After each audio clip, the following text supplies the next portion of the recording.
Blunt Cuts is a podcast fueled by creativity, curiosity, and empowerment. We cut through the daily mess of life. This is unfiltered honesty.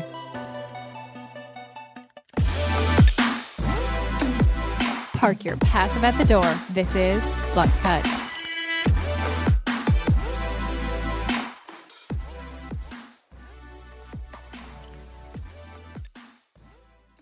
Welcome to Blunt Cuts. I'm CJ, and please welcome to the studio Brittany Chaffee, avid storyteller, professional empath, author, all-around amazing human. Welcome, Brittany. Thank you. I'm happy to be here. So happy to have you here. And we met through a book project that you were doing with a friend of mine, Dave Puente. Mm-hmm. And I got to learn a lot about you and how kind and how naturally empathetic you are. Thank you.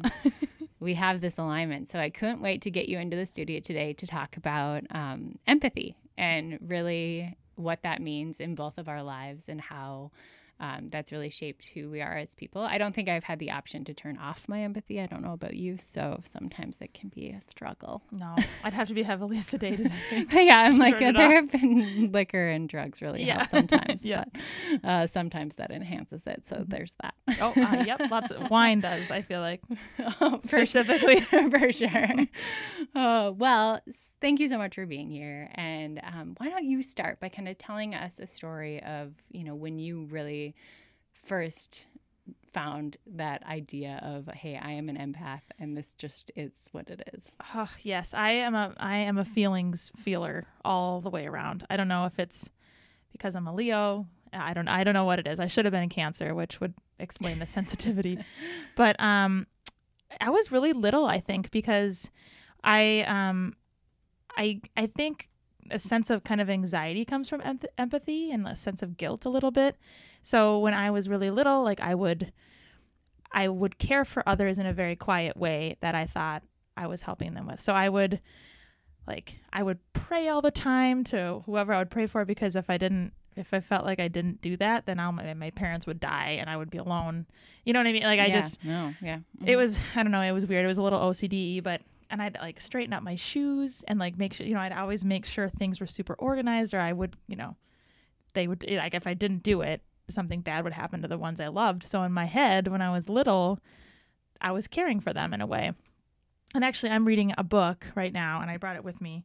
And they're the first quote, and it kind of explains why we have like this like anxious empathy, like if the type of people that we are. And I completely identified with it, especially when I was little, because I was always trying to care for people. And like I had animals always, and stuffed animals and all those things, like when I was little. Yeah, no, absolutely. If I could not throw away a stuffed animal, like I had tons of them, and Beanie Babies, and like I still can't throw away cards. I have like a filing cabinet full of birthday cards because I don't know, I think that's an empathy thing. But this quote I self-identified with because I think it's based off just this general idea of kindness.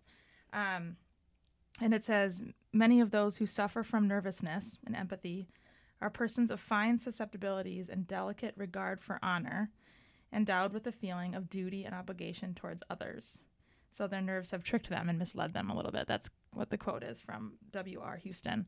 And I was like, oh my God, that's totally me, because Absolutely. No, Yeah. I would say my empathy completely was from an anxious part of my soul. Yes. As well. Oh my God. Yes. And I just had to learn over several years that it was really kind of my DNA and nature, and not everyone had this, and that it was more of a superpower, and I needed to kind of harness that and figure out the ways to use that for good. Oh my God. But also recognize that it was self-deprecating a lot of the times, and I needed to figure out healthy tools to address that, and that I was feeling everyone's pain, not just my own. And but it take it all on from a very early age too. I mean, I think I remember my first manifestations of what now would be identified as anxiety or, some sort of disorder, but would be in the shower.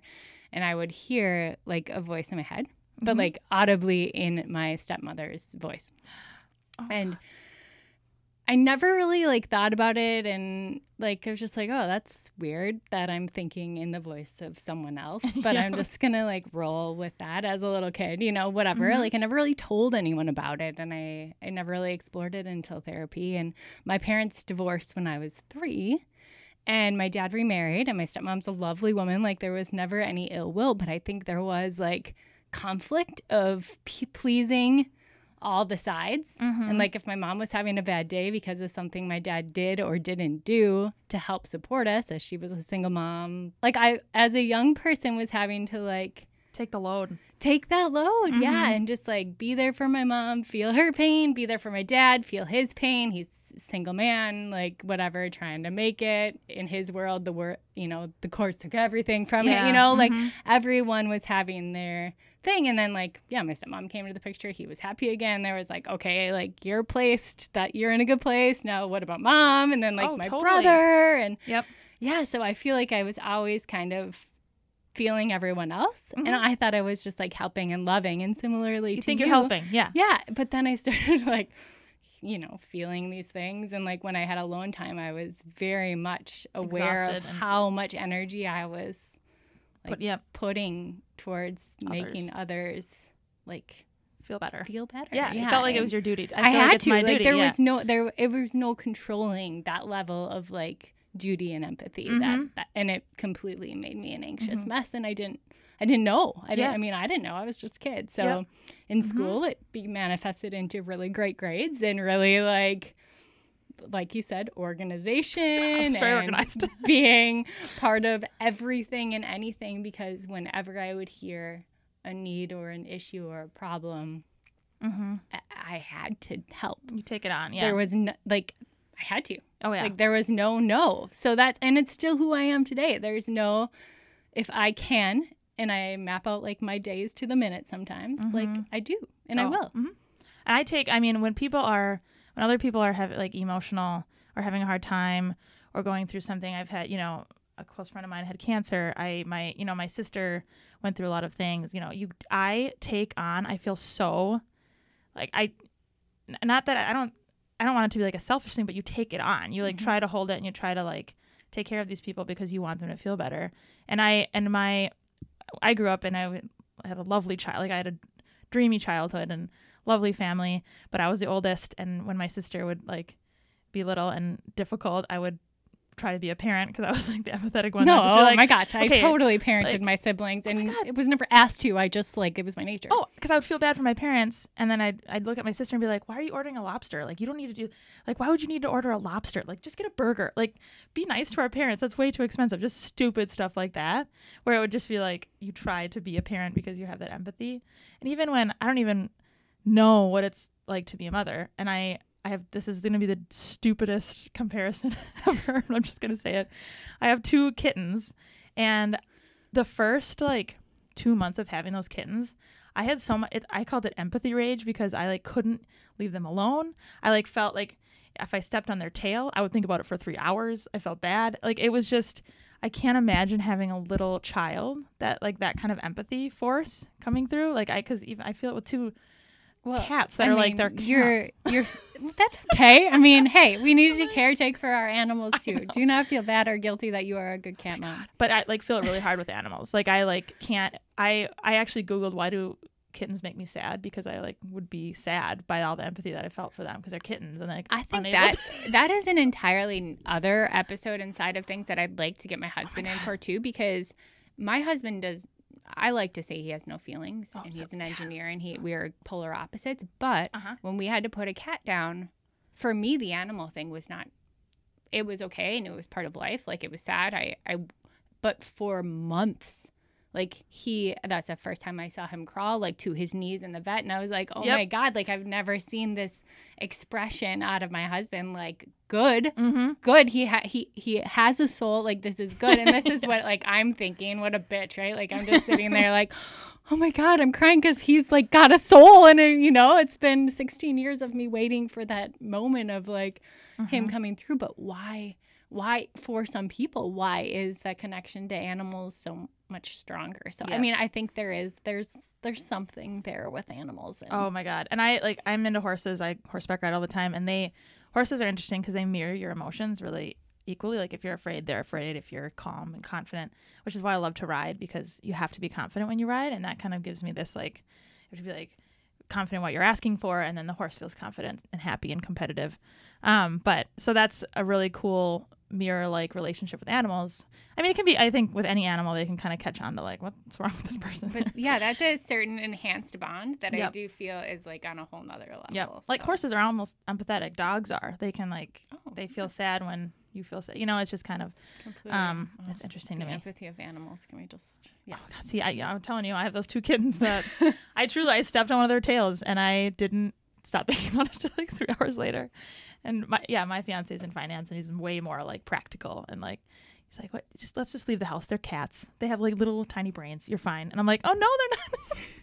They love us so much. Yeah. You just keep being you and keep loving all of the creatures of the world. I know. It is. Yeah. It's exhausting sometimes. It is exhausting. I think, let's explore that a little bit. I think that exhaustion hits me in ways that I'm least expecting. Like I will have just a day where I'm like, that's it. Oh yeah. Like no one, nothing. I didn't realize how sucked out my battery was until now in this moment of like complete and utter shutdown, and I just need to be. Yep. And that happens to me. It happens like at least quarterly, if not more frequently. But can't do all the things. It happened to me recently. Pretty, like I have anxiety anyways. I'm realizing, but I was feeling like I was going to pass out at work, like just randomly. And sometimes in social situations, which makes sense now, because if anyone that knows me really well, they're like, oh, you're a social person, you're an extrovert. And I'm like, I sit in my car for like 15 minutes before going in somewhere in the quiet, and I like kind of momentarily panic. And then I'll be sitting there talking to someone and enjoying myself. I really love to meet with people, but then I'll like feel like I'm going to pass out for a second. And it's that like that anxiousness of wanting to please that person or wanting to say the right thing, or if I genuinely say something, wanting to be there. I think that's the thing, but you pull out everyone else's energy in the room. And I mean, I think especially right now in our world and climate, like there is a lot of even unspoken energy that is there. And I know I personally take with me and then just need to like be and turn it all off. And oftentimes cry in my car on the way home, unsure why. Love crying in the car. That's the best. It's like, I'm not really sure why I'm crying right now, but we're just gonna let it all come out and like accept and be okay with not having to necessarily identify that either. Yes. I think that's the other thing. I've been able to like bucket a lot of my anxious energy to my empathetic soul, and that I mean, therapy really does help, but I've just realized it's who I am. Yep. It's the person that makes great for business and makes great for creative energy, which we will get into. Oh my God. Yep. But it's also that same person who like cries and ultra feels, and shower beers are my favorite. Oh like my God, yes. I need to like cry in the shower. It's less messy, and then I like will also have beer. Yep. Or wine, whatever the thing is. But wine makes me cry more, like you said. So I'm like, sometimes I just need to like have some. I like to call it beer. My like wheat testosterone. I feel it like the wheat does something else to my body that makes me more. Oh yeah. Well, and people think of like an emotional person as a weakness, and it's really, really not. Like I need to work on that, because sometimes if I'm crying randomly in my aluminum, emotional portal of my car, you think it's weak, and my fiance's not. He's not emotional. He's just very practical and down and dirty, and I'm just like, I'll cry if someone says something wrong, and I need to evaluate that too. But I don't think it's a weak thing. Like I think it is a very creative. It's creative people are. They feel stuff. You have to. Yeah, absolutely. So I think that you are one of the most creative people that I like have in my toolkit here. Oh my God, and thank you. You are so expressive with your words. Yes. And that's something that I am working on. Yep. And it's healthy, I think. You're just like the way you write is phenomenal. And I think people need to read your work. Oh, and I know. So I'm excited when I like see a new article come out by you, or when I see you publish more poems, and like I just get so excited to read your work, because that is not my side of the talent. My creative nature is very more visual. Yep. And which also I like admire. More problem solving. Like that's where my creative energy really focuses in. I'm like, okay, wait, what do you want to do? How do you want to do it? Let's find a way to do it. Let's make your business a success, or let's, make this campaign really connect emotionally to others. Like that's my strength, but it's visual. Yeah. Which is powerful. I do. I mean, as are your words, like I just have a really hard time. So it's interesting how I think that empathy and anxiety can manifest really positively in our creative work, but then, as we know, so many creatives in the world, of music and art have not been able to deal with that, and have left our world. And Robin Williams, he was like he had to please people to such an extent. Like he was so sad, but when he like made people laugh, he felt better. So it was like he constantly had to make people laugh, almost to a fault. Yeah, and you feel that, like I have goosebumps right now, but like you feel that you're like, I have to make this person happy or successul or do great, and it makes me feel good. It's not like I'm doing like it makes me feel good, and if I don't, then I feel like I'm missing out on like helping where exactly. I don't know. So it fulfills you, but it's also titiresome. Yeah, and it does drain, and I think there's that figuring out what that is, and I definitely am not there, and I haven't figured it out, and I even had a therapist leave saying, you just need to stop doing all the things you're doing for other people. Yep. And I'm like, you don't understand me. I need to. And I'm like, that part's not turning off, and I will probably get more busy. So what other tools can you give me? And she's like, I'm not the right therapist for you. In which I got in a letter, and I was like, oh, come on. Yeah. Come on. Like, you couldn't have told me in person. But of course, she probably couldn't have, because I'm legitimately like... way to find what works for you. I mean, I had to stop doing stuff too, but like I still need to do stuff. So I need to figure out what my boundaries. I needed to make some boundaries and like really understand what I needed to be doing. Like what would help me. Like you almost have to spin it around. And I think for me, I had to like, okay, I'm so empathetic and I'm so care whatever of others, but I need to do stuff for me that's empathetic almost towards myself. Which I'd be like, I'd get a massage or like get my nails done, like stuff like that. Yeah, still need to work. I probably need to get a therapist. I need to work on it. And I'm scared to in a weird way. Like I always thought like, this is so stupid. And I shouldn't even think this, but I'm like, oh, I don't need a therapist. I'm fine.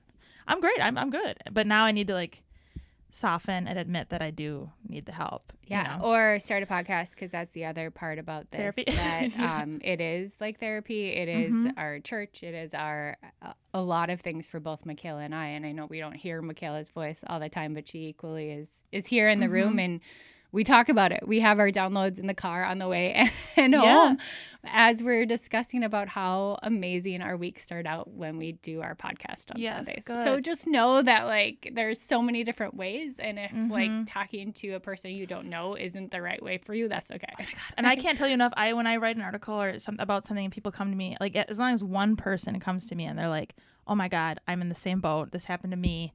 And it happens all the time. We're all going through these things, and writing about them in art and visual things that helps people. And that's why I do it. And it's so helpful. So that, I mean, obviously like it's therapeutic. It's to connect with people through art in some way. It helps my empathy rage so much. No. So keep writing, doing that. That is, inspiring so many others. And yes, I hope it's helpful. I mean, even like, and people come with their advice. Like someone came and they're like, you should read this book. It was written in 1969 and it's way ahead of its time and you should read it. It's about nervousness. And I'm like, okay. And I got it. And this is like, so helpful. The name of the book and the name author. of the book is Hope and Help for Your Nerves and Anxiety Now. And it's by Dr. Claire Weeks. It's Weekes. All right. Downloading that from my library. Yep. And I also, another one I found is, I'm going to pull it up. I pulled it up in the car, not while I was driving. Good job, please. Samantha Power, who worked under the Obama administration. She wrote a memoir called The Education of an Idealist. And it's new. It's brand new. And she talks about, she's so successful. I mean, she's insane. She's got 2 kids and she's on the Obama administration. She was an ambassador. And she has extreme anxiety. She she's successful. We can be successful. We can be inspiring with anxiety and emotional I think that's empathy. the part that I've talked to a lot of family members who equally suffer. And I have some family members that are like, I can't do it. I can't get out of bed. I can't leave my house. How do you do it? Like how? And I'm like, because my anxiety I've taught to manifest in a way that is functional, but like almost to the extreme of like, that's all I do. I can't turn off. So I at least work in spaces that I love because I just can't stop. Yep. And that's like, it's so interesting. And I love to hear those things, like people that are that successful and out there and like you and doing all the things. It's like, oh, they're dealing with the same stuff I am. And I'm kind of the same way. I know there's I can't get out of bed side, and I'm on the side of like, get out of here or you are going to just rot away. Just go. And it's too much. Yeah, it's the polar opposite. The feeling that must be for people who are like, I cannot move today. Yep. I don't want to make them move because I know what their feeling is. It would be like somebody telling me to stop and calm down. Yep. Not happening. So, just realizing where you are in your journey of mental health and your anxiety and the manifestations, but just know that you can harness that energy into a place of like productivity and creativity that is healthy for you and the people around you. But in your own way. If somebody told me to stop and go lay in bed right now, that sounds like extreme torture, just like it would be for somebody in bed to go out and be doing all the things. Yes. So. And none of them is the right or the wrong way. No, I think but it's just interesting how this energy for the different person and the different human like manifests in such very different ways. But at the end, it's so many of us can relate to having this energy, this nervousness, this anxiety that like is part of our everyday lives. So. Yes. And I commend you guys for getting people to talk about it. I mean, I think it's so, we don't talk about that stuff. Like, and I talked to people, like I had people come to me, like older women that were like in their 70s that were like, oh, I'm miserable. And I'm like, I would never know. Like, oh my God. And she's like, yeah, you're what you wrote or what you're talking about is so interesting. And we all feel it. I mean, we're human beings, for the love of God. We have these anxious tendencies because we're fight or flight people and we were survivors and it's natural. And cave people probably were like, holy shit. There's those cave people out like running the wheels 24/7. And there's those cave people that are like, I'm going to hang out. I'm going to sit here in this cave and look at these two colors of mud today. I can't move right now. Well, yes, exactly. If you could give a lesson learned, and I'm sure you have a bunch, what is a lesson that you've learned that you would give as a takeaway to our listeners to take into their everyday lives? Oh, that's a tough one. I think to be honest and to take a lot of deep breaths, I think, and talking to people, and I think asking for the help. I think getting the help and asking for it. I was a stubborn jerk for a long time, and I thought I had a brain tumor and went to the doctor. But when you need the help, I think to ask for it and talk to people and like reach out and get the help. And empathy is a beautiful, wonderful, vulnerable thing that we need in this world. And I mean, my God, it's and listen to Brené Brown, everyone. Yeah, absolutely. Second that. Yep. But empathy is a beautiful thing. And if you have it, just find the ways that it works best for you and give it to the world in a good way. Yeah. And if you don't, there are ways you can kind of train yourself. I think empathy is something you can build. But there are a lot of us that just have it and are trying to figure out how to harness it. Yes. And if we're artists, take a break, because being an artist and putting things into the world is vulnerable and it's exhausting. And I think knowing when to take a step back and do things for yourself is probably key. Absolutely. I'm so working on that every day. Me too. I would say my biggest lesson learned in my journey so far is how important boundaries are. Yes. And I like to call them walls or windows. My walls are always clear, which is kind of funny. When I visualize walls, they're never solid. Yep. So I don't know what that says about my psyche, but my glass walls. Yep. And I think putting them up and not taking them down. Yep. It's important because once you know, okay, if I set my schedule to say I'm done at 5 and I'm going to go do this, or when I'm with my children at this thing, I'm going to be 100% present there. Having boundaries and knowing to be like, okay, if I hear the mom talk about how there's a struggle at school, I need to like remember where my boundary line is of like how far I jump in to help everything and anything and really set those boundaries. It's tough. Oh my God. And especially as an empathy person, yeah, if I get coffee with someone and I'm like, let's get together soon, even though we wouldn't get together soon, I need to just be like, if they ask like, let's hang out, I'll be like you just have to say no. Yeah. Like that empathy thing is hard. You got to have the boundaries. Yeah, those coffee asks are hard because they continue. The more you get out into the world, the more you put your creativity out, the more people want to know how and where. Which is awesome. Yeah, and that's where I feel like sometimes I just need to develop a side of my website and just be like, yeah, go check this out. I've created this awesome thing. And then maybe we can meet or whatever. I don't know. Boundaries, I mean, value the time. Because I know every single person I meet with, I want to grow their business to like multi-billion dollars and take over the world with every single person I talk to. Yes. Oh, you want to help. Yeah. There's only one you. So it's very difficult because you also have, in my case, I have a husband and 3 children and 2 dogs and a cat. 3 kids? Oh my God. And I'm complaining about my cats. Not here to make you feel more guilty, girl. I'm just here. Oh my God, that's good for you. Doing my thing, but I know that I'm passionate in so many ways, including family. So boundaries are so important, and sometimes you need help from others to figure those out. Yep. So Michaela is a huge sounding board for me, and we talk all the time. But I'm like, oh, that was really good. I'm gonna write that down, and I'm gonna like, even if it's something I said to her, I'm like, wow, my advice was good today. I'm gonna write that down and apply it to my own fucking life. Oh, I have Post-its everywhere. So I'm like, Post-its everywhere. That is that. Me and my clear walls of boundaries. Yes, so that's a good thing. Thank you so much for being here Thanks today. for having me. Where can people find you? Well, I do have my website where all of my books are. So that's theborderlinecollective.com. My newest books are The Borderline. It's a series of novels about anything, empathy, anything, everything. And then The Wild Morning is on there too. And also Instagram, Brittany Chaffee. That's where I'm at on Instagram. The Wild Morning and The Borderline Collective are on there too. Awesome. And as usual, you can find us at Blunt Cuts Podcast.